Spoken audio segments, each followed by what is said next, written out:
What's up guys, it's Jpeasy, and the current meta is a bit problematic for some people.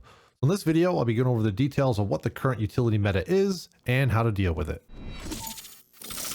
First, let's explain what meta means. Meta in terms of gaming stands for most effective tactics available, meaning the current most strongest combination of strategies, gadget use, and placement to best increase your chance of winning rounds. Each season or patch has a chance to shift the meta, so while this video is relevant to the beginning of Steel Wave, it very well may change as soon as next week if Ubisoft decides to implement sweeping changes. If they do, I'll be a little bit conflicted because on one hand, I believe this current meta is not very good, but on the other hand, this would make a lot of this video relevant pretty quickly. But with that being said, let's take the concept of identifying what a meta is and who typically builds it to understand how you can adapt if and when the meta changes. Also, side note, understand people will refer to different metas in different ranks, but these are typically an illusion of perception, as player skill does not determine what the most effective strategies are. The point is they're effective regardless of skill level. The same cannot be said for consoles, where limitations due to turn speed and overall accuracy allows for different playstyles and strategies to be more effective than others. But I don't want to speak about those specifically because I have no idea what they are. My knowledge is limited to PC, where I play and watch others, so I will not speak about a topic in which I don't have experience with. The meta is built over the course of a ranked season by trial and error, but typically doesn't reach its most effective forms until the operators are unlocked in the Pro League, which has a one-season delay. There, they have maximized for every ounce of efficiency the pros can squeeze out of them. For example, many people thought Wamai was weak until the pros got their hands on him and built strategies around it, forming this current meta. So the current meta that we are in is the utility or 20-second meta. This meta is a combination of the introduction of the upgraded deployable shields, plus the introduction of the operator Wamai, as well as the multitude of bulletproof devices. This perfect storm of utility creates a number of items that give the defensive team an advantage as long as they are intact. The defensive team will set up their lineup with both Jaeger and Wamai in addition to shield operators such as a Smoke or Goyo to provide spots with defensive advantage and set them up all around the map. This forces the attacking team to clear through all the Jaeger ADS devices and Wamai magnets before they can successfully remove the defensive player's advantage. And since time is a weapon a good defensive team wields, this dump of utility uses a large amount of that clock. This can also be combined with either Melusi's Banshees or Maestro's Cams for intel gathering bulletproof devices, on top of having to deal with the enemy holding position behind the shield. So if at any point if this description you're saying to yourself, well, just stop with the utility and rush the fool behind the shield. I'm assuming if you've watched any of my videos before that you're aware of what Peeker's advantage is, and you're aware of how much of a bad position that would put you in. I mean, you could get lucky and you could pre-fire a position where he's going to peek, but you're still at a massive disadvantage. And if the defending team is playing it properly, you'll also have to cross through a line of sight of another one of the defender's teammates, making your kill on the shielded player at best a trade. So what do? There's a couple quick decisive things you can do to counter this strategy. Step 1, drone. You need proper information to understand where the enemy is setting up their utility.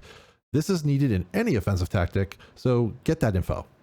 Next, you have a couple options. If you see defenders are setting up heavily with shields, Jaeger devices, and magnets, option 1 is to avoid it completely. Leave one person to challenge so they can't rotate their utility, and push hard with the other 4 attackers from the opposite side.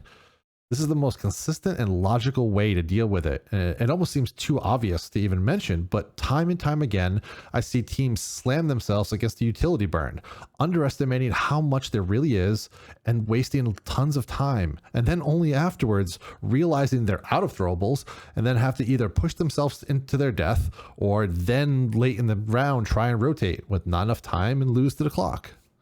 Option 2, for the more stubborn amongst you, is to bring as many throwables as humanly possible and hum those things into the general area of the defenders until everything is burned. Then use your leftover, hopefully, explosives to take out the shield and the defender's safe position. Operators like Ashe, Capitao, Zofia, and Nomad are very well suited for burning lots of utility, but anyone with throwables will help. The primary component to the strategy is operator choice.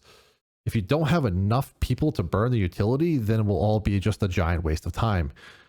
Now, both of those two options do require coordination, but this one would be an all or nothing situation. If you take 1 to 2 minutes to realize that you can't clear all the utility and therefore you can't remove the defender's advantage, then the defense will likely win that round because you won't have enough time at that point to rotate back around and attempt option 1.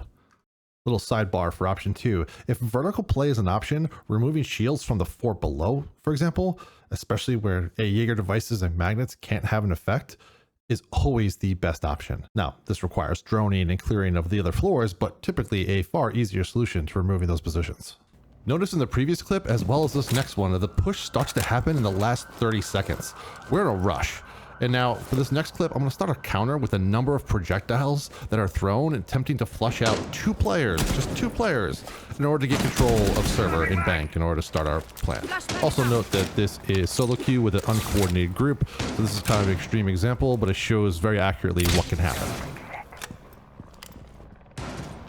Maybe someone burn ADS for me. Clearing the way. Yes, 2 up.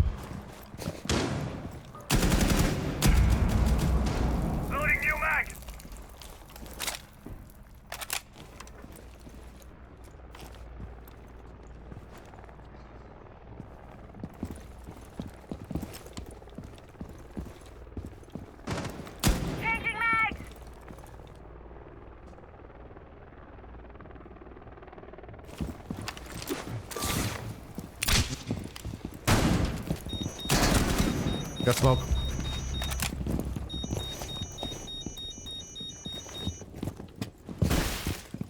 Hit the hatch. Still gonna be with mine. I need someone else to burn utility. Reload. Coming.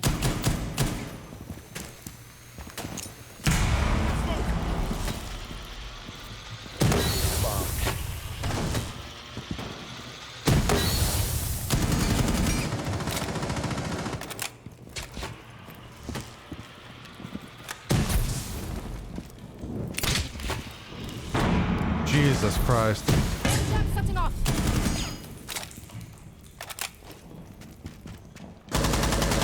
Nice. That took 10 projectiles to clear out 2 defenders, and both gunfights were taken at disadvantage, as I got lucky with the smoke, and Capital pushed into server using his firebolt to flush out one side of server. And then, once we have control of server, there are still only 30 seconds left to execute and then possibly put down a plant. And we still have 3 defenders to deal with. Even through all of that, we only lost a round because Mira's C4 detonated after I killed her due to that bug. But regardless, there was only 6 seconds left in the clock when that happened. She could have easily just played behind the Mira and likely would have stopped the plant easily with the C4. As mentioned earlier, this is from a solo queue game where coordination was extremely limited. If my teammates would have reacted to my call for the ADSs to be burned earlier, we would have had much more time to execute and wouldn't have had to be so sloppy with our plant attempt. On attack, the clock is your enemy, so try and limit the effect it has on your attacking rounds by reacting quickly to teammate calls, or simply by just having a plan of attack before the round even begins. Having the proper operators to burn ADSs and other magnets will also assist in countering this meta.